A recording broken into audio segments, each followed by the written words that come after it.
So this time on the old Jeremy Show's Thingo show here, I'm going to be showing you some NES cartridges and all the weird variants that I happen to have in my particular library. There were a number of different cartridge form factors released for the NES. There were official ones and unofficial ones, and there were third-party manufactured official ones as well, and I'm going to be showing you as many of those as I have. Let's start off at the very beginning with the first cartridges that were manufactured. What we're looking at here is a copy of Donkey Kong, as you can tell. Donkey Kong. And for the first series of cartridges released for the NES, they were released in what is known as the 5-screw form factor amongst collectors. And there's two ways that you can identify these. Number one, if you look up here at the top, let's flip it over here so it actually makes sense to you. You notice at the left corner, right there, and then the other corner, right there, yeah, left, right, makes sense, right? There are no tabs on there, no vertical tabs on the front. And I'll show you what some of those tabbed games look like here in a second. When you look on the back, and as you can see, they're right there in the middle. There's one screw, and then at all four of the corners right there, there are more screws, and that's why they're called 5-screw games. These screws on the 5-screw games are pretty much ordinary flat blade screwdriver you can fit in there, and so these are easy to open up, and that's one thing that I guess Nintendo didn't particularly like people doing. So in future revisions of the NES cartridge, you can see where they went away from that. So that's a copy of Donkey Kong. Now, variants of the 5-screw form factor themselves. Here we have a copy of Autofocus, The Legend of Zelda. This is the 5-screw variant, which of course would be, like I said, the first one that they released. Released very early in the NES's lifetime, and there's no tabs in the corners, and there are indeed 5 screws on the back.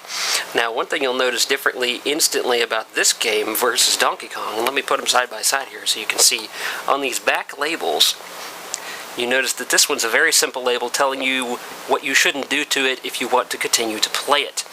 Whereas this one shows that same information, but it says this game pack contains batteries. So some NES games, that's how you save. There's an actual physical battery inside the cartridge, and that powers a very small little bank of RAM, and that holds your save game files.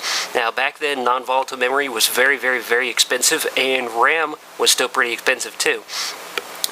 But the cheaper option was to go with a battery to continuously power the RAM and thus keep the stuff in it, rather than go with non-volatile, which was much more expensive and would probably jack up the price of the cartridge to a point where Nintendo couldn't make any money off of it.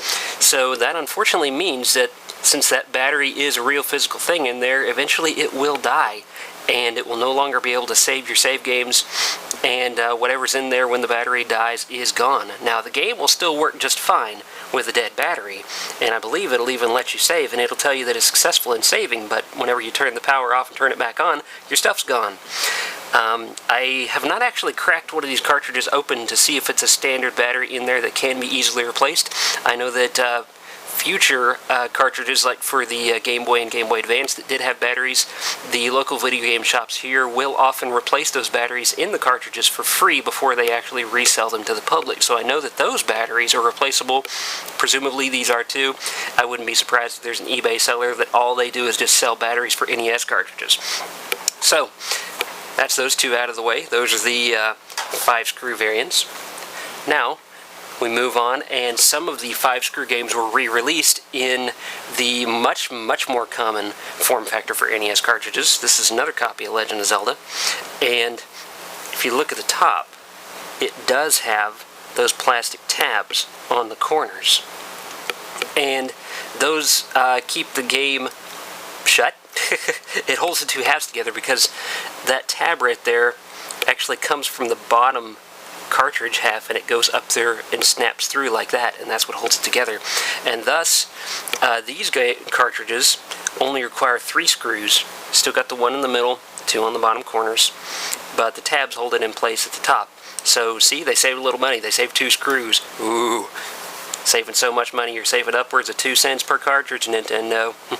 Anyway, if you put these side by side, the 2 Zelda copies, outward appearance, they look very, very similar, maybe even identical. but you flip them around like this, and instantly that's where you can see the difference. They are, of course, the same physical size, and thus they will fit right into your NES just fine. The only difference is those tabs and the number of screws on the back. I don't know if there were any NES games where there was like a version 1.1 where they did bug fixes.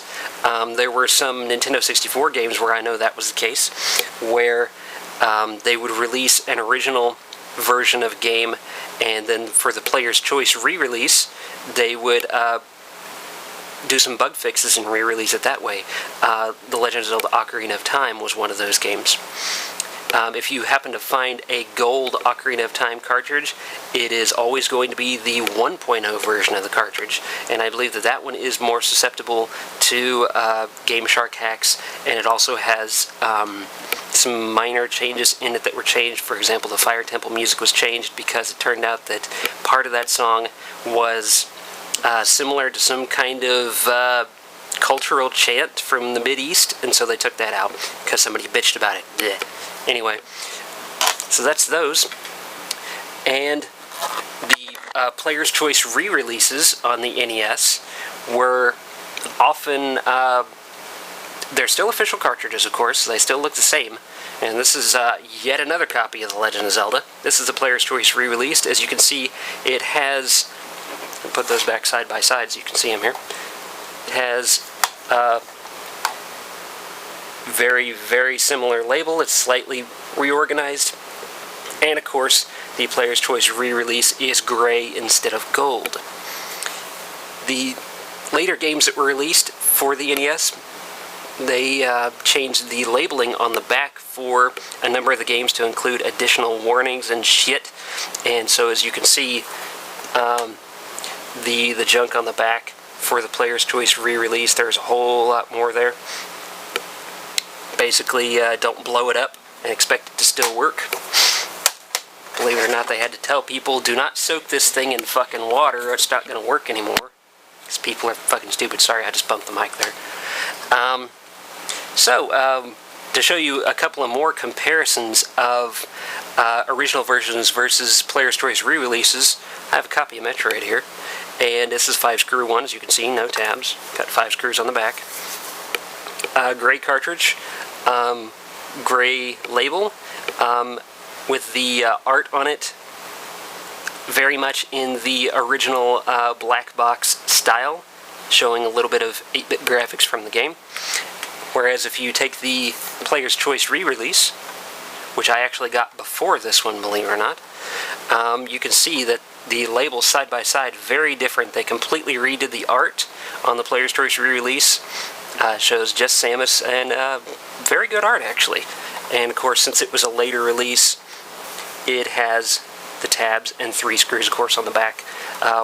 Why this has a number 2 stuck to the top of it, apparently at some point I decided I wanted to catalog my games in some kind of database, so I started giving them all numbers. I just kind of left it on there, I don't know why. So that's those. Now, even later in the NES's lifetime, they had to start telling on the label that a game was for the Nintendo Entertainment System and not the Super Nintendo Entertainment System, because again, people were stupid. They didn't know what they were buying. So there's a couple of different variations where they went through that. This is Worm Journey to the Center of the Earth, and you can see right there on the top, it says it's for Nintendo Entertainment System.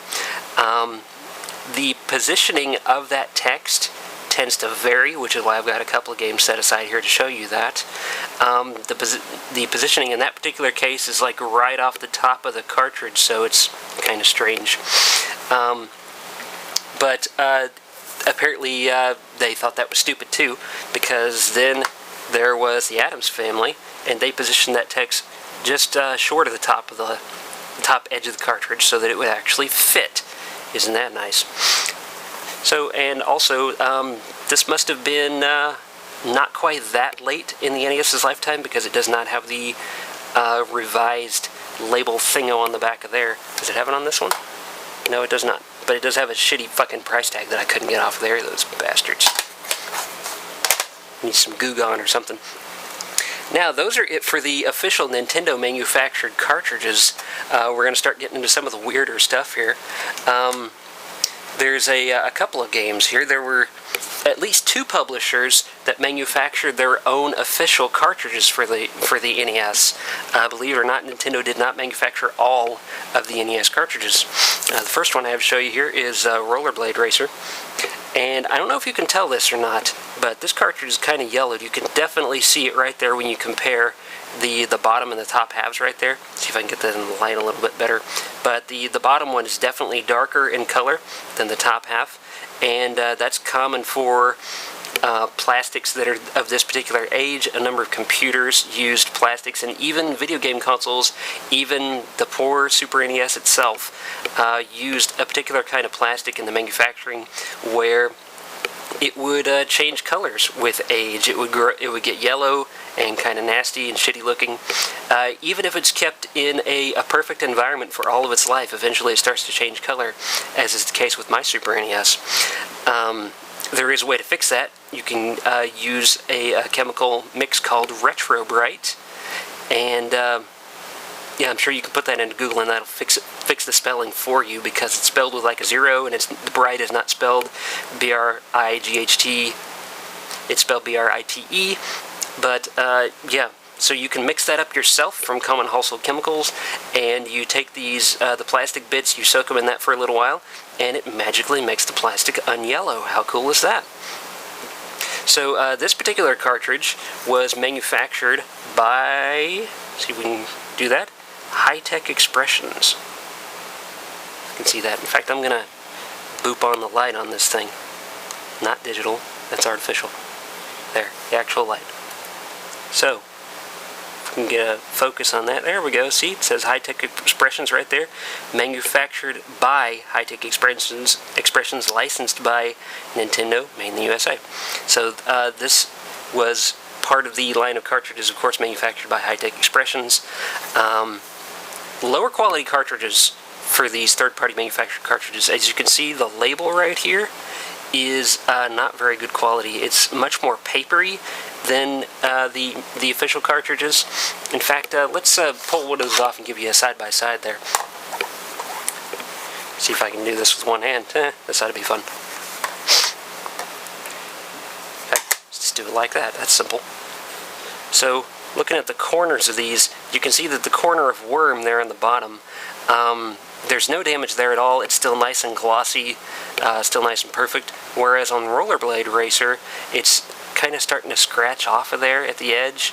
And like I said, that's because these third-party manufactured official cartridges have more of a papery label to them. And so it's much more susceptible to faded colors, especially in this case. I'm not entirely sure if this was originally supposed to be pink all the way around, and this top part just faded to a yellowish thing because like this was exposed to sunlight or something, or if it was supposed to be yellow there and pink there. Might have supposed to have been that way, but regardless, it's kind of weird. Just dropped the cartridge on the floor, never mind that. It still holds up though. I mean, it's not cheap plastic. I mean, it feels like an official cartridge, and it still works just as good. Just not as good of labeling, and the plastic goes yellow after a while. Another one of those companies that manufactured official third-party cartridges for the system is Acclaim, and this is Wizards and Warriors 3. It has the same problems as the High-Tech Expressions cartridge. If you look on the back here, you can see that this time it has Acclaim's logo right there, manufactured by Acclaim, licensed blah blah blah shit. They put their own variation of the label, the warning label on the back there, and some fucker named Randy permanent markered his name on the back.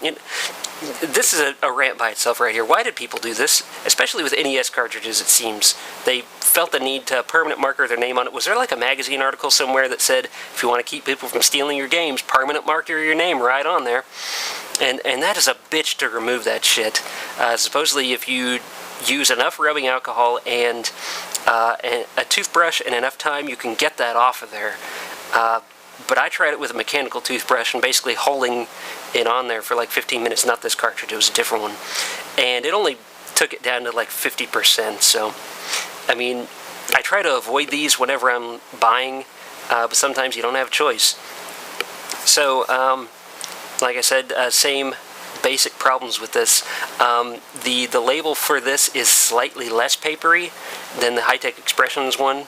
It's a little bit glossier, but it's got this weird degeneration in it right there. All that gray speckled shit right there, that's not supposed to be there. That was originally solid white, so that's just degenerated with age.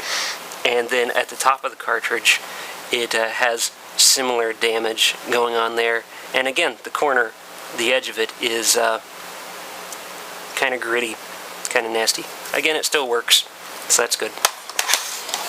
Now, we're starting to get into the third-party cartridges. This is where it gets progressively really weird. Let's start off with the cartridges that people have probably mostly seen, and then work towards the really bizarre shit. So, very, very common third-party cartridge right here is the games manufactured by Tengen. Almost everybody at the time had at least one of these weird black Tengen cartridges in their collection. These were actually made by Atari, and Tengen was the name that Atari used when they manufactured games for the NES. Gauntlet was a very common game that a lot of people had. The end of the cartridge right here has that weird kind of, it's not completely rectangularly square on the end. Grab an official cartridge, show you side by side here. See, it's got that kind of notch taken out of it, so it kind of curves down in the front. And the name of the game was on that instead of on the end of the cartridge. Still, obviously, physically fits into the system, works just fine. But interesting to note is that my particular NES, something that you have to do to get it to work is you have to push the game cartridge in just so that this lip right here, you push it in and it just barely clears the slot on the inside, and then you push it down and then push it the rest of the way in, which is only a couple of millimeters, and then it'll work. But using these cartridges, that's not easily done, because whenever you push it in just past the lip and then click it down into place, well, suddenly there's no little front that you can push on to push it in the rest of the way. So to get any of these to work, I really have to fuck with it. I could use Game Genie, but really don't want to do that. And they got their own warning label on the back. I'm actually starting to run out of battery here this time, so maybe I should speed this up or turn off the light. It's a good idea. Of course, whenever companies started making third-party cartridges for the NES, Nintendo didn't like that because they didn't get their licensing fees. So Tengen was one of the companies that Nintendo took to court, and I think part of the compromise of that was that eventually Tengen cartridges were released in official cartridges so that Nintendo could get all their yummy licensing fees. And so, yeah, this is Gauntlet. The game is exactly the same as far as I know. It's just in an official cartridge this time. And that actually is the last of the official manufactured cartridges, so it's all weird shit from here on out, completely 100%. Here we have a copy of Bible Adventures.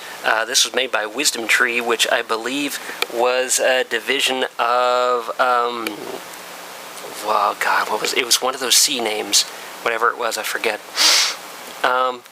But yeah, it's just, it's bizarre. It's got this weird handle thing here, and at the top it says press here, so I guess you're supposed to push there to push it down in the system, as if we didn't know how to fucking put a game into the system. And it says blah blah blah blah, scripture from the Bible. Apparently the Bible is copyrighted, and it has their own thing, their instructions here. Where, how close can I get to that before this camera gets pissed? Looks like it doesn't want to focus on that. But it said, I can't even read that outside of the camera, damn. On the back it has their own warning label. And Color Dreams, that's what it was. Manufactured by Color Dreams. Wisdom Tree was a division of Color Dreams, and Color Dreams eventually died, but Wisdom Tree continues to live on even to this day, believe it or not. In fact, they had a Kickstarter for a dedicated gaming machine that has only the Wisdom Tree NES and Genesis games on it, if you can believe it. How crazy is that? Moving on to other cartridges that were also manufactured by Color Dreams. I have a copy of Captain Comic here, which I bought just for this video. It is similar to the Bible Adventures cartridge in form factor. As you can see, it's still got the weird handle and is basically the same shape, except it's got this chunky stick-up tab right here, which says press here on it as well. Just like the original one, but this one sticks up. And so when the game would actually go into the system, you'd click it down into place, of course, but then there's still that thing sticking up, so it's just bizarre. A number of these that I saw on eBay were no longer this baby blue color. They had faded to kind of a weird, let's call it puke. And that's what it looked like. And you can maybe barely see the edges of this are starting to fade. But this one's in pretty good shape, and it was cheap. And they got their own thing right there, which is of course not going to focus. I think both of these, the little thing in the corner there and the one in the corner on this one, say something like you may have to wait up to 10 flashes of the screen before the game will start. And I guess that's because there's hardware in these cartridges that's trying to defeat the lockout chip that's in the NES. There were a number of different ways devised by third-party manufacturers to defeat that lockout chip. I believe the Tengen cartridges basically sent that chip like a voltage spike that would kind of overload it. And if that sounds bad, it's because it was. Eventually, with enough use, I had heard that those voltage spikes could fry the lockout chip. And I don't know if it would still work after that, the NES or the cartridge. Moving right on. We have cartridges made by American Video Entertainment. They generally look like this. They've got their own weird handle thing. They got a notch out of the corner. And again, the press here thing. Why do people need instructions for putting that in there? They always put their logo at the top there, and they've got their own verbiage shit down here. It says, Nintendo didn't make this, but it will work in your system. Don't worry, we're not hacks.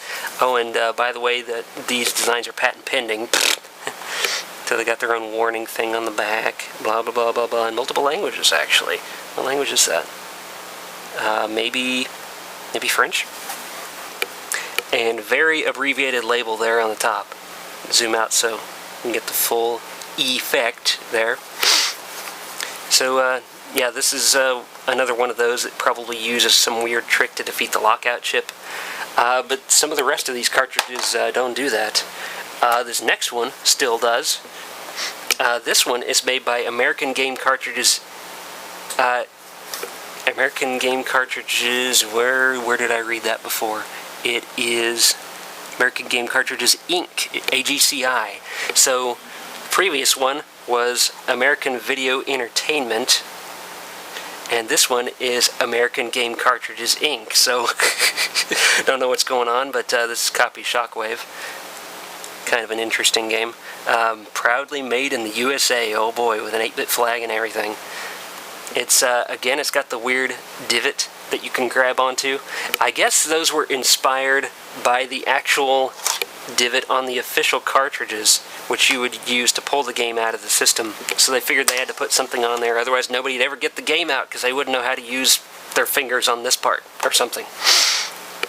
So, yeah, again, it's kind of a strange cartridge, weird rounded off edges right there. And their own upside down label on the back. And AGCI patent pending, because it's really important that you patent something that you're making pseudo-illegally. So yeah, that's Shockwave, and I've never seen another AGCI cartridge like this physically. I know they exist. I've seen people play them online, but as far as like physically encountering them in the real world, this is the only one I ever saw, so I had to grab it just for the oddity. Moving right along, we move on to the Camerica cartridges. They look like this. They were always this gold color, sort of like the Zelda cartridges, only not as good looking gold. This is Big Nosed Caveman, as you can see. They put their Camerica logo right there on the corner. A number of the Camerica cartridges were actually developed by Codemasters. And a lot of these were actually NES cartridge remanufactures of the games that were available on the Aladdin Deck Enhancer. And so I previously made videos of those. I have the entire collection of the Aladdin Deck Enhancer. So, interesting, weird stuff. It's got that gigantic grippy divot right there. But on the back is when it starts to really get weird. Oh, and there's no end label on these, which is irritating. Put them in a stack, you don't know what you're getting. Gave away a little bit of it right there. Patent pending again. Got it upside down. So, see what's going on here. It says blah blah blah blah. It says position A, position B. There's actually a switch down in there that you can flip back and forth. And it says position A is to the right. Position B, use this only if the game does not work in position A. So their way of defeating the lockout chip involved a couple of variations. So you might actually have to flip this to get it to work on your NES, which I thought was really bizarre. It's got this weird lump right there. I don't know what that's about, but it does mean that the game can't lie completely flat. So, And of course that also means that if you had a bunch of these stacked on top of each other, the stack would be all wiggly if you touch it. So, yeah. Kind of bizarre thoughts going into making some of these cartridges. But nice big colorful label though, with good art. So, they do, even these third-party cartridges do put a lot of effort into the label, which I appreciate. And now we come to the weirdest cartridge here. This is Caltron 6-in-1, which I played on a previous video. And this has a whole story behind it in itself. Apparently this was the only cartridge where the games were developed and manufactured by Caltron. And it says hot selling? Apparently not, because like I said, this is it. After they produced 6-in-1, they promptly went under. You can see little characters of all the individual games that are in it. Like every character on the front there is actually from one of the 6 different games on the cartridge. Very strange cartridge. Weird little grippy things right there. And the end of it is actually a very thin thing that sticks out. And so again, this is another one of those that's hard to get to work in my NES because of its shape. See from the side there. Really weird. Who designed this? This is just bizarre. And I've probably said that a million times, so it's starting to lose meaning, but whatever. I'm a person, not a thesaurus. They've got their own label on the back, only this one doesn't say anything about warning. It's instructions for using their own little switch right there. This time there's 3 positions of the switch. And for me it seems to work on B, so that's what I've left it on. And as you can see, it says Nixa Diamond Video on the front and on the back in permanent marker. That's because that's where I got this. No, I did not buy it on eBay for $250 or so, which is what it goes for now. I happened to live in a place where there was Diamond Video, and they had this game for rental. And so my parents spontaneously rented it one day, I guess because they saw 6 games in one, so they're like, hey, that's a bargain. Getting more for our money. And so they rented it for me a few times and really liked it. And eventually when the video store was selling this to make room for Super NES games and whatnot, my parents picked it up probably for just a few bucks. And I've had it ever since. So I've had this game for, I don't know, over 20 years, something like that. And like the games on the cartridge. Kind of neat. High quality games for stuff that are ultimately just clones of existing games. So yeah, that is the end of my NES cartridges video. As you can see, I've made a hideous mess over here. Yeah, whatever. Plenty more Jeremy shows going on the way. I got a lot of videos lined up, a lot of stuff I want to play, a lot of stuff I want to show. So eventually that'll be up and you can devour it vehemently. So, see you then.